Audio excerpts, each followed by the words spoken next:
The massive colony ship Meridian's Hope shuddered as explosions tore through its engine compartments.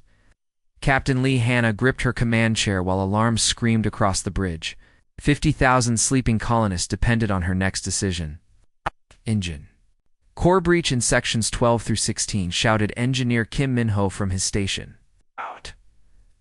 We're losing power fast, Captain. Hannah's jaw tightened. They were 3 light years from their destination, drifting in the empty space between stars. Options. Navigator Park Jin-woo's fingers danced across his controls. There's a system nearby. One planet with breathable atmosphere. It's our only choice. Let's make it happen, Hannah ordered. The ship fell toward the dark world like a wounded bird. Hannah watched through the view screen as the planet grew larger. Oh, no lights. No cities. Just endless black stone under a starless sky. The world looked dead. The crash scattered pieces of their ship across 20 kilometers of barren ground. Emergency systems kicked in, deploying silver shelters that bloomed like flowers in the alien darkness. Weak lights pushed back the night. In small circles around each shelter, Hannah climbed out of the wreckage and breathed the cold air. It tasted of metal and dust. Around her, confused colonists stumbled from their damaged sleep pods, asking questions she couldn't answer.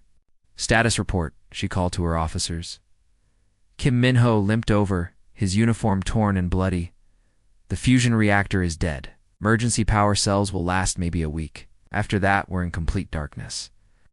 Dr. Choi Soo-jin, the expeditions. Main scientist examined her scanner readings. The planet has a 26-hour day cycle, but we crashed on the night side. Dawn won't come for another 8 hours. Those 8 hours felt like forever. The colonists worked to set up their temporary camp while rescue teams searched for survivors in the wreckage. But when the sun finally rose, it barely made a difference. The star was old and weak, casting only dim red light that made everything look like it was covered in blood.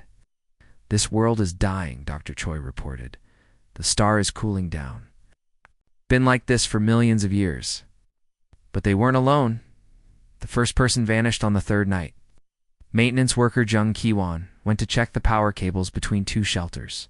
His team found only his tools, scattered on the ground, like he had dropped them while running.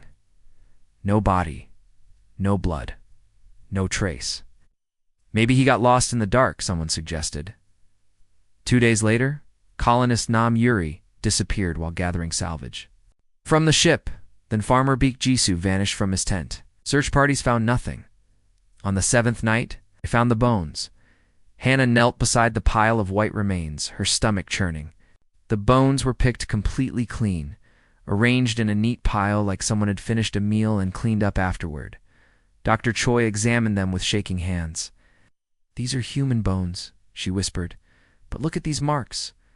Teeth marks. Claw marks. Something ate them." "What kind of animal could do this?" asked Kim Min-ho. "Not an animal," Dr. Choi replied, studying her scanner. "These cuts are too precise, too organized. Whatever did this is intelligent." That night, Hannah doubled the guards and ordered everyone to stay close to the lights. But it didn't help. The creatures came anyway. Hannah heard the screams first. She grabbed her flashlight and ran toward the sound, but found only Sergeant Ko Young-jae standing alone in the darkness, his rifle shaking in his hands. "They were right here," he stammered. Private Lee and Private Kim, they were standing right next to me. Something moved in the dark, and then they were gone. "What did you see?" Hannah demanded. "Nothing. I saw nothing. But I heard things. Clicking sounds. It's like someone tapping on stone, and breathing. Slow, patient breathing." The next morning brought more bones. The creatures had left them at the edge of camp like a message. Dr. Choi studied them with growing horror. "Captain, these aren't random attacks," she reported. "Look at the pattern. They're taking people from the outside of our group, working their way toward the center. They're hurting us." "Hurting us toward what?" "I don't know. But they're organized, methodical. They have a plan." That night, Hannah stood watch herself. She saw nothing, but felt everything. Eyes watching from the darkness. movement just beyond the reach of their failing lights. The soft sound of claws on stone, circling their camp like wolves around a campfire. The creatures never showed themselves completely. Hannah caught glimpses of sleek shapes moving between the shadows. They were tall and thin, with skin that seemed to absorb light, no eyes that she could see, but they moved with perfect confidence in the absolute darkness. "They've been here a long time," Dr. Choi whispered as they watched the shadows move. "This is their world, their hunting ground.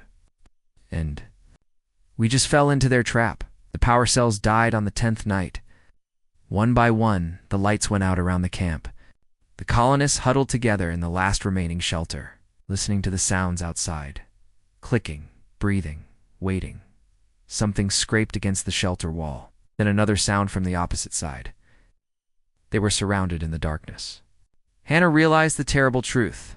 Creatures weren't just hunting them, they were playing with them. Like cats with mice, they were taking their time, enjoying the fear. But Hannah had not survived 20 years in space by giving up easily. As the last light flickered and died, she made a decision that would change everything. The hunt was about to become a war.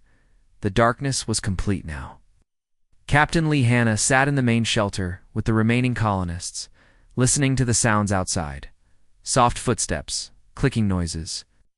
The patient breathing of hunters who had all the time in. "The world, how many do we have left?" she whispered to Kim Min-ho. 43,216, he replied quietly. "We've lost almost 7,000 people in 2 weeks. Dr. Choi Soo-jin crawled over to them, her scanner glowing faintly in her hands. "Captain, I've been studying the attack. Patterns? These creatures aren't just randomly hunting us. What do you mean they're following rules? It's like a game they've played many times before." She showed them her data on the small screen. "They always take people from the outside first. They never attack groups larger than 5. They only hunt in complete darkness. And they always leave the bones where we can find them." Hannah studied the information. "They're trying to scare us. More than that, they're training us. It's teaching us to behave the way they want." Dr. Choi pointed to her notes. "Every species probably reacts the same way. First they panic, then they group together, then they wait in the dark until the hunters pick them off one by one." "How many species do you think they've done this to?" "Based on the bone piles we found, dozens, maybe hundreds. This planet is their private hunting ground, because sound outside made everyone freeze. Something large was moving around their shelter, testing the walls. Then came a new sound that they hadn't heard before. A voice. 'Little ones,' it said in broken human speech. 'We know you hear us. We have learned your words from the ones we caught.' The colonists looked at each other with horror. The creatures could talk. 'You taste good, little ones. Better than the last group. They were too bony. You are soft and afraid. Fear makes the meat sweet.' Someone sobbed in the darkness. Hannah felt sick, but forced herself to stay calm. 'How long will you make this game last?' the voice continued. 'The red-skin people lasted 3 months. The stone-shell people lasted 6 months. How long will the soft-skin people last?' The voice moved away, leaving them in silence. But now they knew the truth. This had happened before. Many times. "We need to fight back," whispered colonist Park Soon-ho. "We can't just sit here waiting to die." "Fight with what?" asked Kim Min-ho. "We can't see them. They know this darkness better than we know our own homes." Dr. Choi was studying her scanner again. "Wait, I'm getting an idea. Captain, do you remember what happened when Maintenance Chief Yoon used his welder during the first attack?" Hannah nodded. "The creatures ran away. Not just ran away. They screamed. Like the light was hurting them." Dr. Choi's voice got excited. "What if that's their weakness? What if they can't handle bright light?" "That makes sense," said Kim Min-ho. "Slowly, if they evolved in complete darkness for millions of years, their eyes might be too sensitive for bright light." "They don't have eyes," Dr. Choi corrected. "I've seen them through the scanner. They have other senses that might be even more sensitive." A plan began to form in Hannah's mind. "What equipment do we have that makes light?" Kim Min-ho thought for a moment. welding torches, some emergency flares. A few vehicle headlights still work. The medical bay has some surgical lights. Not enough, Hannah said. We need something bigger. Dr. Choi grabbed her arm. The ship's reactor. It's dead, but the plasma conduits are still intact. If we could restart just one section. It's impossible, Kim Min-ho protested. The containment field is damaged. We'd need to rebuild half the system. Then we rebuild it, Hannah said firmly. How long? 3 days? Maybe 4? If we're lucky and nothing goes wrong? And if the creatures attack while we're working? Kim Min-ho was quiet for a moment. Then we die trying instead of dying while hiding. The next morning, teams of volunteers began the dangerous work of entering the crashed ship. The creatures watched from the shadows but didn't attack during daylight. They seemed to prefer the sport of hunting at night. Hannah worked alongside the engineers, crawling through twisted metal corridors and damaged power systems. The ship's main computer was dead, but the backup systems still had some power. Look at this, Dr. Choi called from the science lab. The communication array is still functional, and I found something interesting in the old survey data. She showed them readings from when they first approached the planet. There are ruins here, old cities. And look at this energy signature from the northern continent. What is it? Think it's artificial light sources? It's very old ones, but still working. Dr. Choi's voice was full of hope. Captain, what if we're not the first species to fight back? What if someone else figured out how to use light as a weapon? That evening they tested their theory. Maintenance Chief Yoon prepared his welding equipment, while others gathered around with makeshift weapons and flashlights. When the creatures came close to the shelter, Yoon struck an arc. The brilliant blue-white light cut through the darkness like a sword. The creatures' screams were horrible, like the sound of metal tearing. They fled back into the darkness, leaving the humans alone for the first time in weeks. It works, Hannah breathed. Light is our weapon. But as they celebrated their small victory, none of them noticed the eyes watching from the distant hills. The creatures were learning too, and they were not happy about this new development. The real war was about to begin. The discovery changed everything. Captain Lee Hana stood in the rebuilt engineering section of their crashed ship, watching Kim Min-ho and his team work on their secret project. They had been building for 5 days straight, turning salvaged parts into something the creatures had never seen before. How much longer? Hannah asked. 2 more hours for the main assembly, Kim Min-ho replied, wiping sweat from his face. Captain, I'm not sure this will work. We're combining systems that were never meant to work together. Dr. Choi looked up from her workstation. The theory is sound. If we can generate enough light intensity, we can turn their greatest strength into their greatest weakness. The plan was simple but dangerous. They would build portable light weapons using parts from the ship's engines, life support systems, and communication arrays. Each device would create a beam of concentrated plasma bright enough to blind and burn. Tested. Hannah ordered. Kim Min-ho activated the first prototype. A brilliant white beam shot across the room, so bright that everyone had to look away. Ow. Metal wall where it hit began to glow red hot. Perfect. Hannah smiled grimly. How many can we build? Maybe 20 units with the parts we have? But they'll only work for a few minutes before the power cells die. Then we make every minute count. While the engineers worked on weapons, Dr. Choi made another discovery. She had been studying the creatures' behavior patterns and found something interesting. Captain, they're not just hunting randomly anymore, she reported. They're organizing. I've counted at least 50 different creatures around our camp. They're planning something big. How can you tell? The clicking sounds they make. It's not random. It's a language. They're communicating with each other, coordinating their attacks. That night, the creatures proved Dr. Choi right. Their usual careful stalking, they launched a full assault on the human camp. Dozens of dark shapes moved through the shadows, surrounding the colonists from all sides. But this time, the humans were ready. Light Brigade, activate. Hannah shouted 20. Colonists stepped forward, each carrying one of Kim Min-ho's plasma torches. The devices hummed to life, casting brilliant beams that turned night into day. The creatures screamed and scattered, their sensitive nervous systems overloaded by the intense light. "Advance," Hannah ordered.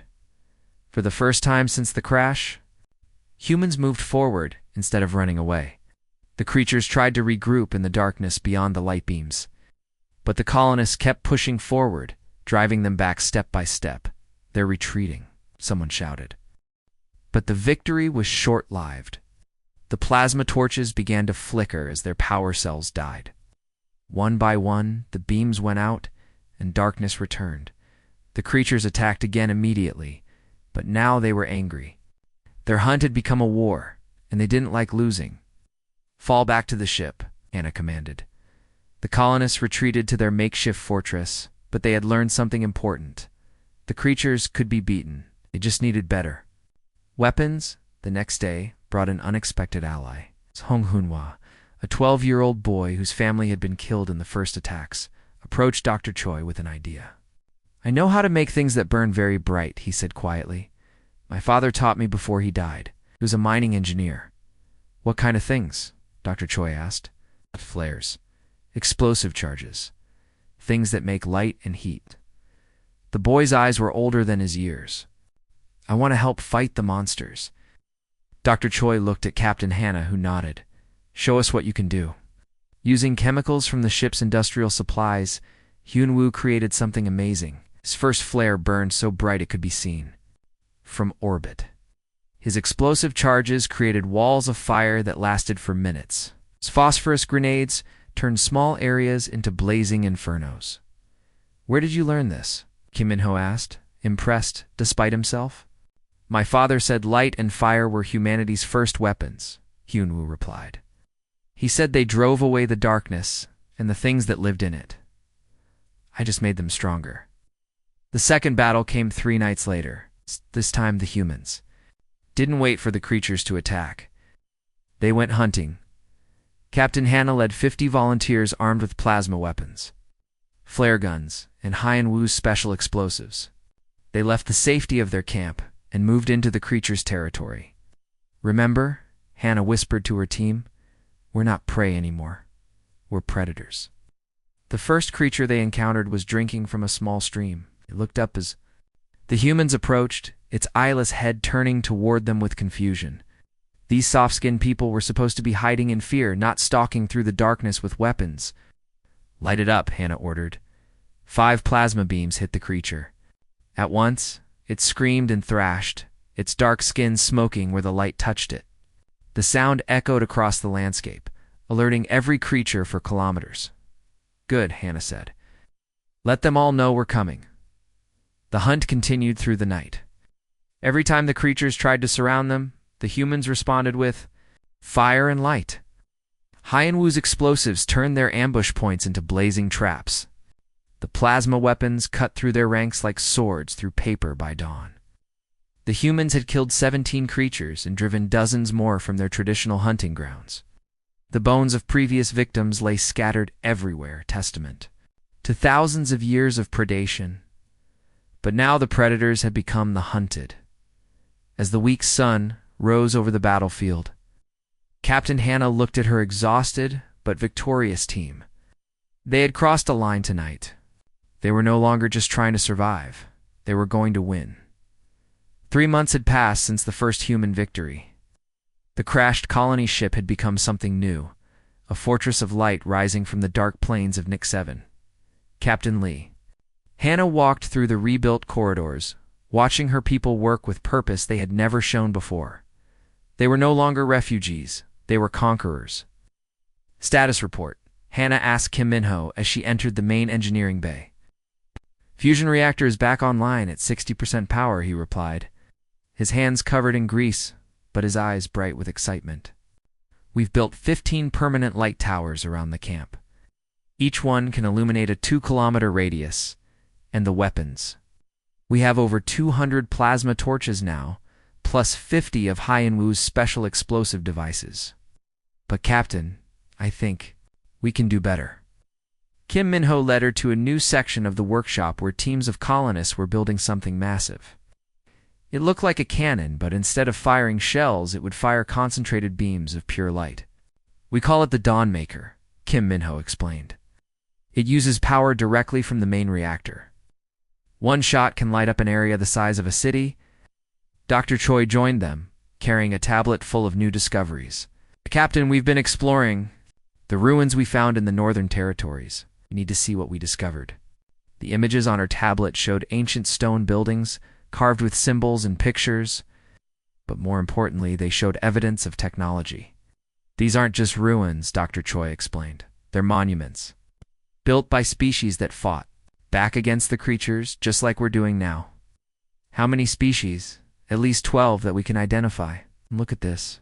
She showed them a carving of tall, thin figures fleeing from beings carrying torches. This one is over 5,000 years old. They called themselves the Vethany, and they lasted almost 2 years before the creatures adapted to their tactics. Hannah studied the images carefully. What happened to them? The same thing that happened to all the others. They fought bravely, but they thought too small. They used fire to defend themselves, but they never tried to claim territory permanently. We're different? Dr. Choi smiled. We're not just using light as a weapon. We're using it to change the world itself. She was right. The humans had done something no previous species had attempted. Instead of just defending small areas, they were systematically claiming large sections of the planet. Each new light tower pushed the creatures further back, creating safe zones where humans could work and build. Young Song Hyunwoo had become the colony's master of fire weapons. At only 12 years old, he commanded a team of adults who built and maintained the explosive devices that turned battlefields into blazing infernos. The creatures are changing their tactics, he reported to the War Council. They're trying to attack our power lines instead of attacking us directly. Smart. Hannah admitted. They're learning, but we're learning faster, Hyunwoo replied with the confidence of youth. I've designed new traps, explosive light bombs that activate when they get close. They'll think they're cutting our power, but instead they'll trigger a chain reaction. That lights up half the continent. The opportunity to test these new weapons came sooner than expected. The creatures had been gathering in the ancient valley called the Bone Fields, a place where thousands of years of hunting had left. Massive piles of remains from every species they had ever killed. It's their stronghold, Dr. Choi explained. The place where they feel safest. If we can take the Bone Fields, we break their power forever. The battle plan was ambitious. 300 humans armed with every light weapon they possessed would march into the heart of creature territory. The Dawnmaker cannon would be transported on a salvaged vehicle to provide heavy support, and Hyunwoo's explosive traps would create a network of light sources that would make retreat impossible for the creatures. This isn't just a battle, Hannah told her troops as they prepared to march. This is a statement. For 10,000 years, these creatures have ruled through fear and darkness. Today we end that rule. The march to the Bone Fields took 2 days. The humans moved in formation, their portable light sources creating a moving circle of safety. The creatures followed them, clicking and calling to each other in their strange language, but they didn't attack. They were waiting for the humans to enter the killing ground. The Bone Field stretched 4 kilometers, a valley filled with the white remains of countless species. At the center stood structures that might once have been buildings, now covered in the nesting materials the creatures use for their young. This is where they bring everything they kill, Dr. Choi whispered. This is their sacred place. Hannah raised her plasma weapon. Then let's make it ours. The battle began at sunset. Thousands of creatures poured from hidden caves and underground tunnels, more than the humans had ever seen before. But the colonists were ready. The Dawnmaker fired its first shot, and night became day. The massive beam of light swept across the valley like a sword, cutting through the creature formations and setting their nesting structures on fire. Hyunwoo's explosive traps detonated in sequence, creating a grid of blazing light that divided the battlefield into sections. For the first time in their species' history, the creatures found themselves trapped in the light with nowhere to hide. The battle lasted 3 days. When it ended, the Bone Fields were no longer dark. Permanent light towers rose from the ancient killing ground, powered by fusion reactors built from ship components. The Age of Darkness was ending. 6 months after the crash of the Meridian's Hope, Governor Lee Hanna stood on the observation deck of New Seoul Station. The structure rose 50 meters above the ground, built built from the salvaged hull of their colony ship and powered by 3 fusion reactors. Working in perfect harmony, below her stretched a sight that would have been impossible to imagine when they first crashed. The dark plains of Nix 7 blazed with thousands of lights. Agricultural domes glowed like giant lanterns, manufacturing centers hummed with activity, and residential areas spread in neat grids connected by illuminated pathways. "The transformation is complete, Governor," reported Kim Min-ho as he joined her on the deck. He now wore the uniform of Chief Engineer, New Sol Colony. "All major construction projects are finished ahead of schedule." Hannah smiled at the title. The colonists had insisted on electing her as their first governor after the victory at Bonefields. "What's our current population status?" 41,812, he replied. "We lost many good people, but the survivors are thriving. Birth rates are up, morale is excellent, and our industrial output exceeds all projections." Through the massive windows, Hana could see teams of workers loading cargo into sleek new ships built in their orbital shipyard. Each vessel carried the same basic equipment that had saved humanity on Nex 7: portable fusion reactors, plasma light, weapons, and most importantly, the knowledge that darkness could be defeated. Dr. Choi approached them, carrying her ever-present tablet. She now served as director of xenological research, studying not just the creatures they had defeated, but the dozen other species that had begun arriving on Nex 7 seeking help.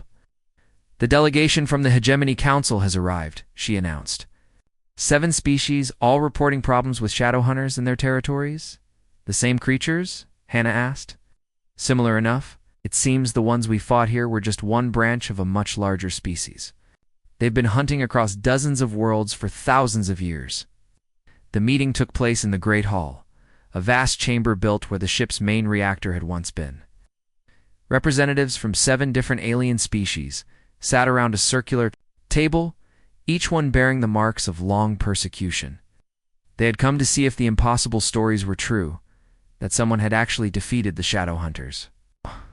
"You must understand," said Ambassador Kethriel of the Zephyrian Republic, his blue-scaled hands trembling as he spoke. "These creatures have hunted my people for over 3,000 years. We have lost entire worlds to them, billions of lives. The Kristen Collective has abandoned 12 colony worlds," added another representative, her crystalline body dimming. "With sadness, our people live in constant fear, always building underground, always hiding from the dark." Hannah listened to each story with growing anger. The creatures had built an empire of terror that stretched across the galaxy. Entire civilizations had been reduced to cowering in hidden shelters, afraid to expand, afraid to explore, afraid to live. "That ends now," she declared. "Humanity offers our assistance to any species willing to fight back."